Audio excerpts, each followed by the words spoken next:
Like Taiwan, Australia has a rich indigenous culture with indigenous groups representing around 3% of the country's population. The Australian Trade Office and National Taiwan Museum have curated a special exhibition on Australia's bark artists now on display in Taipei. Over 100 rare bark paintings from the National Museum of Australia's signature collection are on display at the exhibition. Formosa News spoke with the Australian representative to Taipei, Gary Cowan, and a National Taiwan Museum curator to learn more. Artists select a suitable tree that is free of knots and flows. The trunk is then cut. The artist paints the bark. The pigments used to make a bark painting consist of red and yellow ochres, white pipe clay, and a black pigment, charcoal.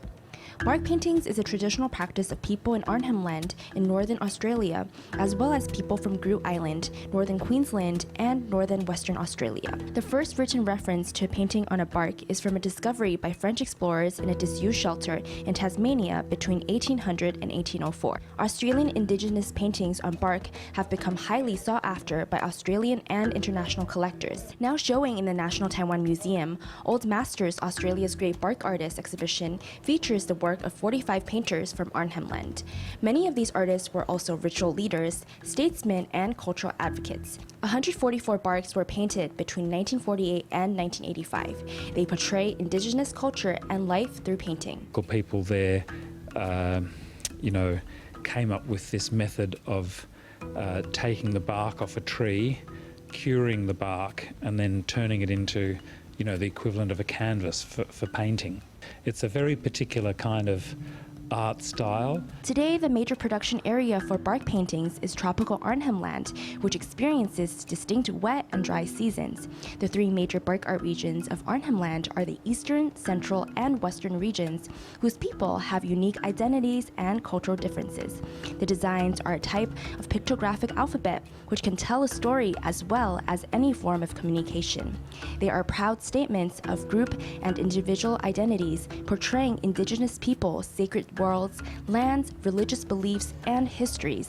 Their shapes and patterns can have a variety of meanings depending on how they are combined. For European settlement, there were over 200 people groups, each with their own language and customs and so on.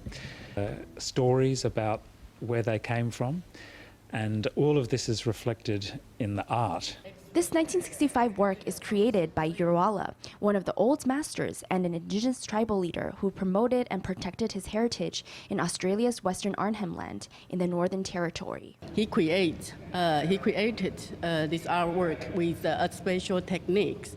It's called X-ray. So you can see the paintings here. You can see the bones inside the animal's body. The art of Eastern Arnhem Land is characterized by areas of cross-hatching and geometric shapes, often accompanied by naturalistic representations of humans, animals, plants, objects, and structures. The art can range from quite abstract to highly figurative.